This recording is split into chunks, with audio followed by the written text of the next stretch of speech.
Around, not all monotheisms are exactly the same at the moment. They're all based on the same illusion, they're all plagiarisms of each other, but there's one in particular that at the moment is posing a serious menace not just to freedom of speech and freedom of expression, but to quite a lot of other freedoms too. And this is the religion that exhibits the horrible trio of self-hatred, self-righteousness, and self-pity. I'm talking about militant Islam.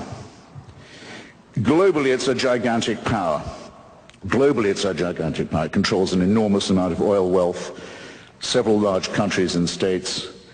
With an enormous fortune, it's pumping the ideology of Wahhabism and Salafism around the world, poisoning societies where it goes, ruining the minds of children, stultifying the young in its madrasas, training people in violence, making a cult of death and suicide and murder. That's what it does globally. It's quite strong. In our societies, it poses as a cringing minority whose faith you might offend, which deserves all the protection that a small and vulnerable group might need. Now, it makes quite large claims for itself, doesn't it? It says it's the final revelation. It says that God spoke to one illiterate businessman in the Arabian Peninsula 3 times through an archangel, and that the resulting material, which as you can see when you read it, is largely plagiarized from the Old and the New Testament, almost all of it actually plagiarized ineptly from the Old and New Testament, is to be accepted as a divine revelation and as the final and unalterable one, and that those who do not accept this revelation are fit to be treated as cattle, infidels, potential chattel, slaves, and victims. Well, I tell you what, I don't think Muhammad ever heard those voices. I don't believe it. And the likelihood that I'm right, as opposed to the likelihood that a shepherd who couldn't, a businessman who couldn't read, had bits of the Old and New Testament redictated to him by an archangel, I think puts me much more near the position of being objectively correct. But who is the one under threat? The person who promulgates this and says, I'd better listen because if I don't, I'm in danger? Or me, who says, no, I think this is so silly you could even publish a cartoon about it. And up go the placards, and up go the yells and the howls and the screams. Behead those. This is in London. This is in Toronto. This is in New York. It's right in our midst now. Behead those who cartoon Islam. Do they get arrested for hate speech? No. Might I get in trouble for saying what I've just said about the Prophet Muhammad? Yes, I might. Where are your priorities, ladies and gentlemen? You're giving away what's most precious in your own society, and you're giving it away without a fight, and you're even praising the people who want to deny you the right to resist it. Shame on you while you do this. Make the best use of the time you've got left. This is really serious. Now, if you look anywhere you like, because we've had invocations of a rather drivelling and sickly kind tonight of our sympathy. What about the poor fags? What about the poor Jews, the wretched women who can't take the abuse, and the slaves and their descendants, and the tribes who didn't make it and were told that their land was forfeit? Look anywhere you like for the warrant for slavery, for the subjection of women as chattel, for the burning and flogging of homosexuals, for ethnic cleansing, for anti-Semitism, for all of this. You look no further than a famous book that's on every pulpit in this city and in every synagogue and in every mosque. And then just see whether you can square the fact that the force that is the main source of hatred is also the main caller for censorship. As Muslims, we have a right to bring up our children in accordance with our beliefs, which have served us over the centuries well. Now, I'll give you the same right to bring up your children in the way that you want. What about the rights of the children themselves? November 1997. A pretty 14-year-old girl in a blue dress enjoying a cousin's wedding. Little more than a year later, Tulay Goran was dead. Killed by a fellow guest at this celebration, Mehmet Goran, her own father. The following summer, Tulay was to begin a relationship with a man twice her age from a different branch of the Muslim religion. A relationship her father believed brought shame and dishonor on her family. But she wasn't prepared to give up the boyfriend who brought her happiness. She goes, oh, I just saw him, and she's all like giggling and laughing, and she didn't say too much. But There was just a sparkle in her eye, like, oh yeah, I went to see him, you know, like all excited and stuff. You can tell she was happy. Other times she was just miserable.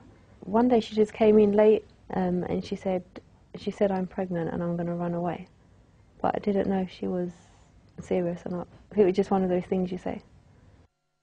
It was while on work experience at a factory in Hackney that Tulay first met Halil Yunal, the man who was to become her boyfriend, during the summer of 1998. On December the 14th that year, she ran away from home to live with him in his flat near the factory. On January the 6th the following year, her father brought her home and kept her captive. The next day, Tulay Goran was murdered. 2 weeks later, her father attacked her boyfriend Halil with an axe outside a pub. The Old Bailey was told the day before her death, Tulay was tied up to prevent her running away again. That night, sleeping tablets were crushed up and put into her coffee to sedate her. In the morning, Mehmet sent the rest of the family away. They never saw Tulay again. The police believe after killing her, her father buried her in the garden, only to dig her body up a few days later to move it. The property where the Goran family used to live is a fairly typical-looking English suburban house. But the court was told the values they lived by here were values they'd brought with them from their hometown in southern Turkey. According to the prosecution, that meant behaviour which brought shame or dishonour on the family was considered a stain which had to be cleansed at any cost, if necessary, by murder. Tulay's family never reported her missing. Her father's attitude aroused suspicion. He always looked stressed, he always looked miserable. And also the fact that Mehmet didn't do nothing about searching for Tulay. He just kept quiet. It was Tulay's mother, Hanim, who was the main prosecution witness. In a dramatic moment in court, she screamed at her husband, "Look at my face.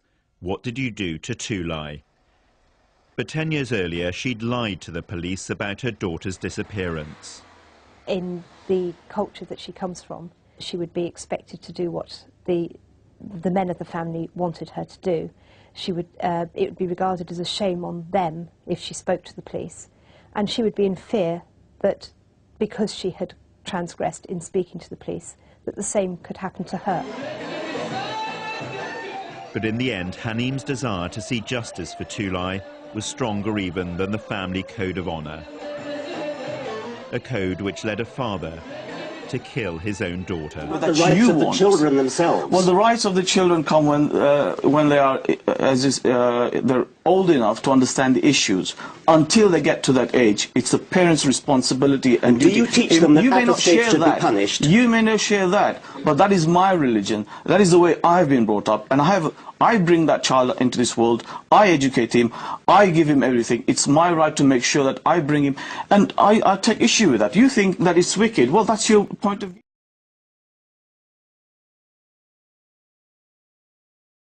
أنني هربت من أهلي صح أنا ما عاد أشتيش عندهم خلاص أنا أشتي أعيش عند عمي إيش براءة الطفولة إيش ذنب الأطفال من تتزوجوهم كذا يعني مثلا أنا بحل مشكلتي صح بس بعض الأطفال براءتهم ما يحلوش مشكلتهم يمكن يموتوا يمكن ينتحروا يمكن يفعلوا اللي براسهم لأنهم أطفال. The very term honor killing has a sinister but misleading ring to it. The murder of a woman or child by a father, brother or uncle for bringing perceived shame on the family. There is nothing misleading about these numbers. The UN estimates some 5,000 honor killings every year. Often the crimes go unreported, especially in Pakistan. Our Foreign Affairs correspondent Jonathan Rugman has been talking to one man who's seeking justice after the murder of his young wife and children, and a warning: you will find some of the details in this report distressing.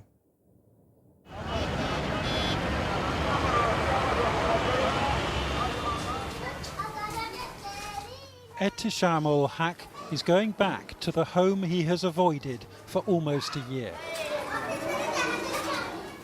To the house where he lived with his wife and 2 children. The walk up the stairs is agonizingly hard, because inside, and stacked on a single shelf, is all that is left of his family.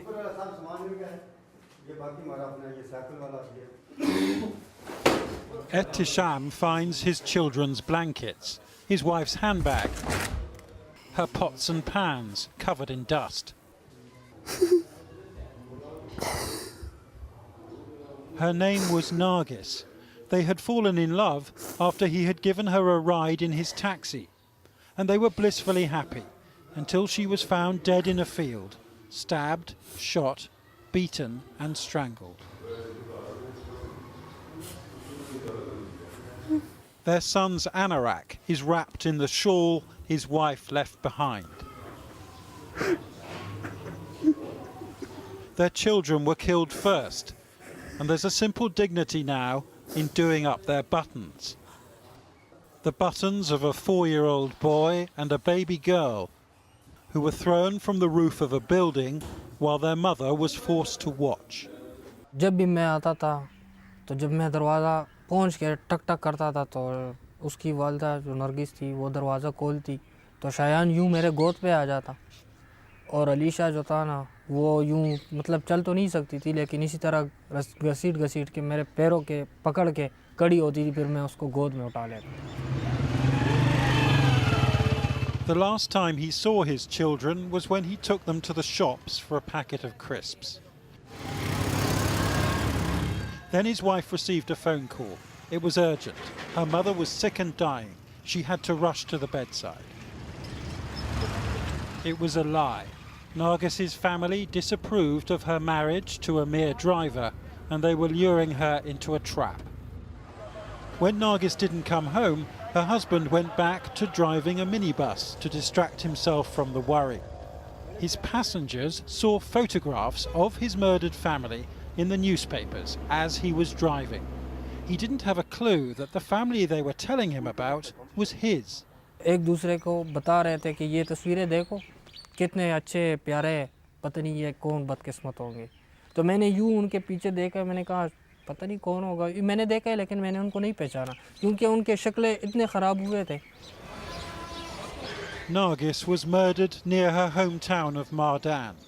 It looked like a so-called honour killing, and her family were the prime suspects. But instead of seeking justice, Pakistani police arrested Ehtisham and his 2 brothers, who say they were tortured for 4 months. मेरे भाइयों जो बड़े को पकड़े थे ना police वालों ने उनको कहा भी था कि तुम लोग सिर्फ इतना कहो तुमने नहीं किया. हमें पता है कि कत्ल ये तुम लोगों ने नहीं किया. SHO ने कहा था सिर्फ हमें इतना बता दो तुम बयान अपने भाई के ख़िलाफ़ एहतिशाम के ख़िलाफ़ बयान दे दो कि ये कत्ल उसने किया है. उनको पीछे कमर पे मारा गया है चमड़े से, फिर यहाँ तलवों से मारा गया है. उनके साथ बहुत ज़्यादा बुरा किया है जो मैंने कभी भी भाइयों के जब मेरे भाइयों का तो कभी लड़ाई भी नहीं हुई लेकिन जब अगर किसी ने कोई गाली भी दी है ना तो मुझे बहुत बुरा लगा है. बहुत ज़्यादा बुरा है. Last year, this court released Ehtisham and his brothers after a judge agreed they had been framed. His dead wife's own mother is now on trial along with her brother, uncle and aunt. But her husband fears the family have paid bribes so that the case will never be heard. It's almost a year since the murders now, yet there have been no funerals. Ehtisham is still looking for the bodies of his family. At the local cemetery, he can find no graves with their names on. But the gravedigger does remember a hasty burial and how he dug a hole for a mutilated woman and 2 small children, right here. Ehtisham pulls back the grass by hand. He has found his adored wife Nargis, his baby girl Alicia, and his little boy Cheyenne. He uses a simple brick to mark the spot where he says his wife's family covered up their terrible crime. Ehtisham wants a moment alone, but it's too noisy here to think.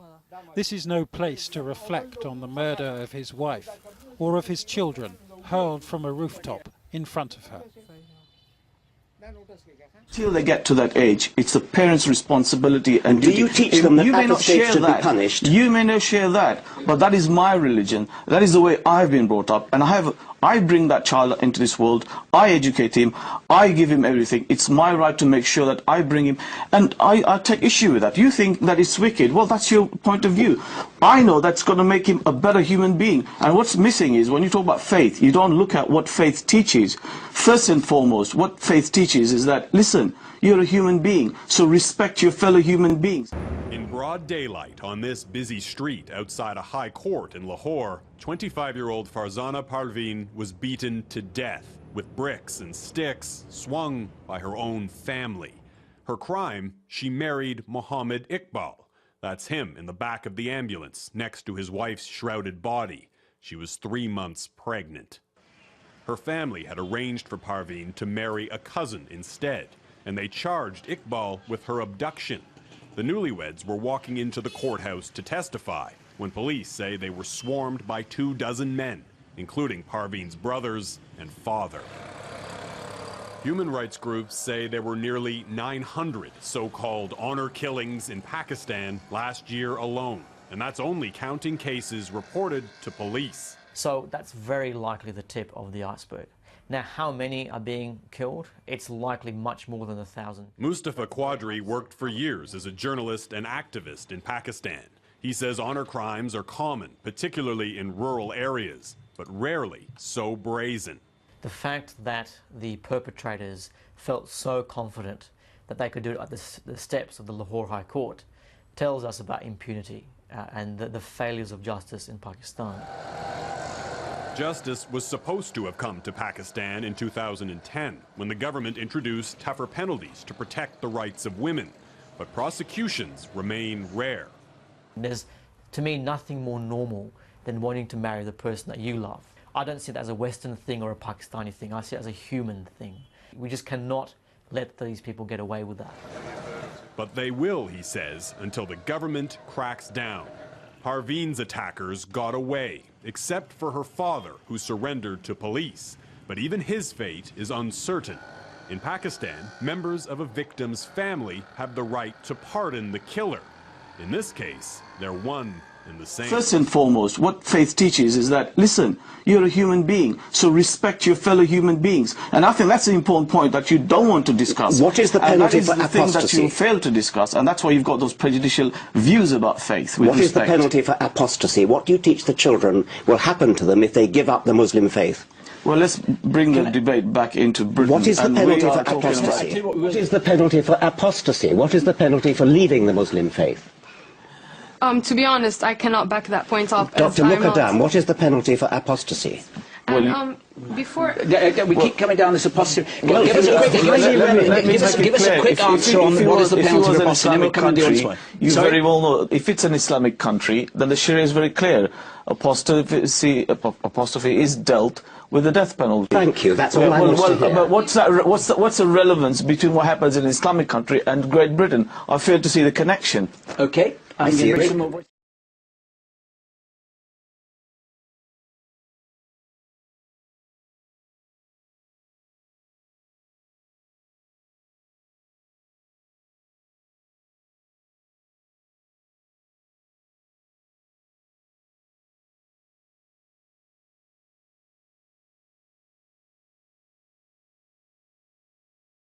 This is how some Afghan men treat females. Images that purport to show a 14-year-old girl being flogged 39 times. She is alleged to have run away from a forced marriage in a remote village. The other sad part, I have to say, was the reaction of the people, the sensitivity of the people, the lack of sensitivity of the people. The video was given to Samar's Human Rights Commission. She says police promised her they'd prosecute the man. So far, nothing, despite the country's laws that ban not just forced marriages, but matrimony for girls under 16. Many men, she says, including some government officials, just don't get it. They still think that the woman is the property of the men, and they should be treated the way they want. Samar was Afghanistan's first Minister for Women, but was pushed aside for being too outspoken. Little has changed since then. It's 8 years that we have new system in the country, a new government in the country. They should have been more proactive on these issues. But the central government has a lot of political issues to deal with, primarily making peace with the Taliban, and needs support from the conservative outer provinces. No one has an exact figure for exactly how many girls are forced into marriage. Estimates vary as high as 60% or more. And attitudes here are so ingrained that one government minister was recently reported as saying shelters like this one are an evil. Here they deal with the fallout of these everyday attitudes about women. Since January alone, we've had 115 cases of forced or underage marriages. Sukaini is typical of recent cases. 15 years old now, she was just 13 when a family forced her to marry her 45-year-old cousin. My husband shaved my head, threatened to kill me and drop my body in the well, she says, so I ran away. Sukaini is one of the lucky ones. The shelter is helping her get a divorce. She tells me she doesn't want to marry again, just get the education she never had. But even at this shelter in Kabul, not everyone can be helped. We've been waiting several days to meet with one of the newest arrivals here at the shelter, a 15-year-old girl who's run away from a forced marriage. But within hours of arriving here, several parliamentarians called the shelter, demanding she be returned to her family. At the shelter, they fear if they do that, she'll be killed. A few days later, police came and put her in a juvenile detention facility. Only now have prosecutors authorized her to come back here. But the shelter's problems are only just beginning. Well, the family has said that they're definitely going to take her back. And even if that means that they're going to bring the whole province to Kabul to stage a demonstration in front of our doors, they'll do it. Can you afford to do that? No. No, because I think we have about 60 women in our shelter right now and 22 children. So it's not just her safety at risk, but I have all these other people to worry about as well. The shelter is powerless, no one to defend them. In the city, as in the countryside, she says, too many people prepared to sit back and do nothing. And that's all it takes. Nick Robertson, CNN, Kabul, Afghanistan. Basically, or my one comment, or passing comment, is that so many times you've brought up women in Islam. I'd just like to correct that I've read the Quran, and all Muslim scholars would agree with me that Islam gives women a lot of rights. We over and over give women in Islam through the Quran. I may not say it through individuals who preach the religion, but Islam through the Quran gives women a lot of rights, and I need that to be heard. I need that to everyone to understand and hear that. I mean, I am a young Muslim woman myself. I sit before you, I have a voice, and I can speak to you, and I can look you in the eye, and I do have my rights. And when I go to Iran, I'm actually Iranian as well, so when I go to Iran, I also have my rights. I need it to be heard that the Quran, Allah subhanahu wa ta'ala gives us our rights. People, individuals in countries and people who represent our religion may not, and they may do the wrong thing to sort of stand in front and show us religion and preach us religion, but Islam does. All right, we're going to take that as a comment, a very passionate one at that. Okay. Well, no. No, we're not. No, we're not going to take it as a comment. I can see your face, I can see your hair, and I can see you sitting in an audience with young gentlemen. Don't you tell me you can do any of that in Iran.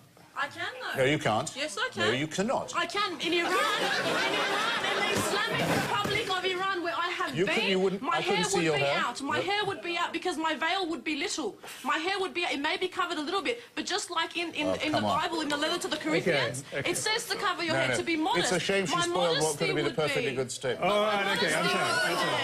I'm sorry. Modesty would be there. I mean, you've been talking about these cheap jokes and things throughout this whole conversation, but you're the only one making the cheap comments. You insult your sisters in Tehran who are being beaten, and raped every day when you say that they have their rights in the Islamic Republic. It's an insult to the women of Iran. I do not. Astaghfirullah.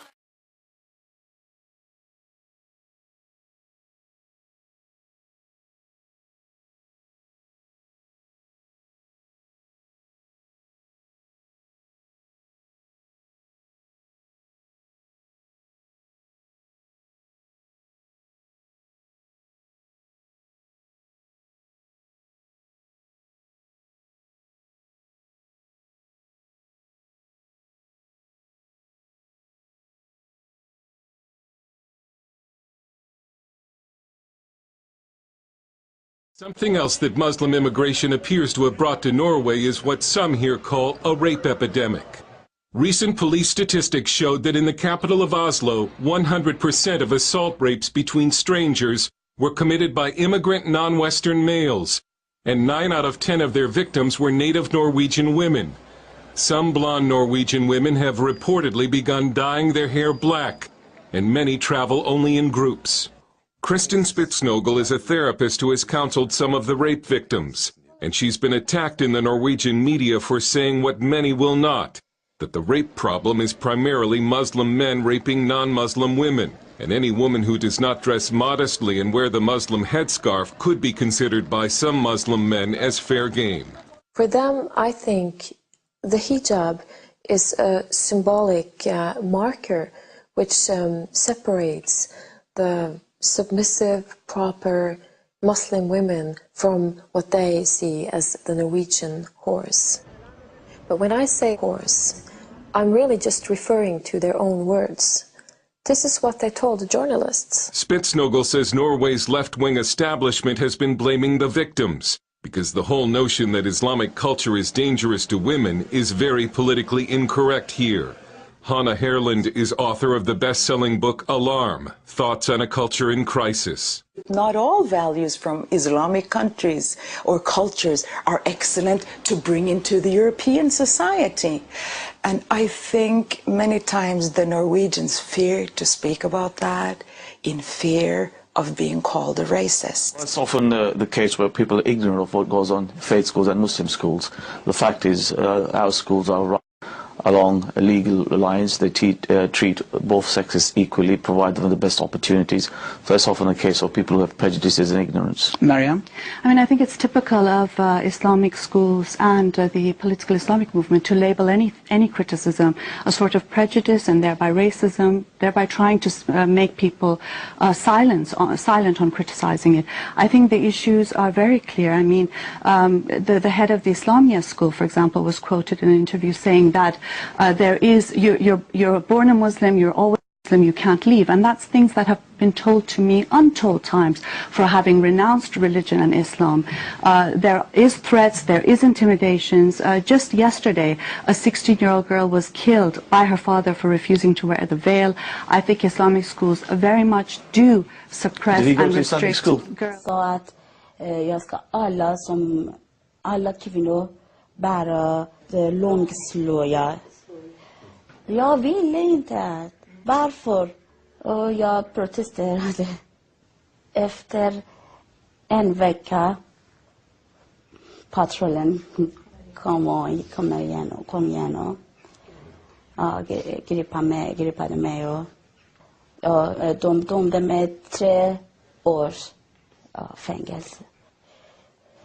Efter 2 år de sa att vi ska prata med dig och de börjar slå mig och de var 3 man. De bröt min ben. De våldtäckte ursäkta mig.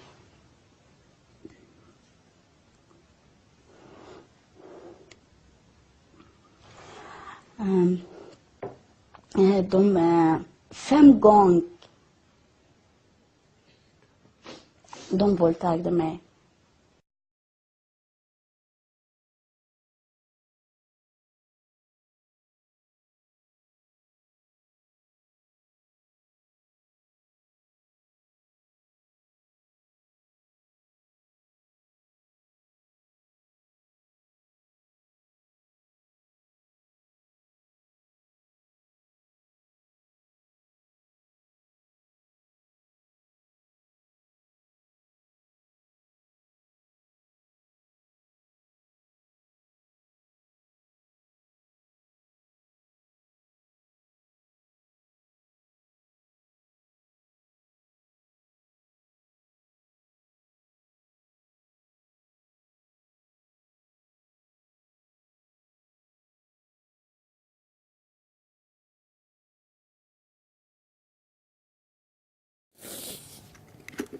Back in his old home, this was the moment he dreaded most, sorting through his children's abandoned toys. In a neighbourhood now too painful to stay long. वो दुकान जिस पे मेरे बच्चे आते जाते थे,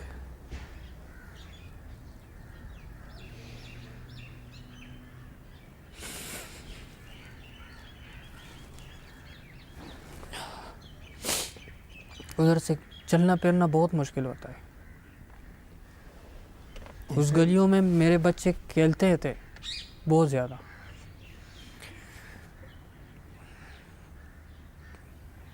And he's talking to me, he says, because it's his only hope of getting his family's killers jailed. मुझे अपना फिक्र नहीं है कि मुझे मार देंगे, बस सिर्फ मेरे बच्चों को, कातिलों को सज़ा मिल जाए, ताकि कोई और इस तरह ना हो मेरी तरह, जिस तरह मेरी ज़िंदगी बर्बाद हुई है, मेरे बच्चे, मेरी बीवी मारे गए। Jonathan Rugman, Channel 4 News, Pakistan.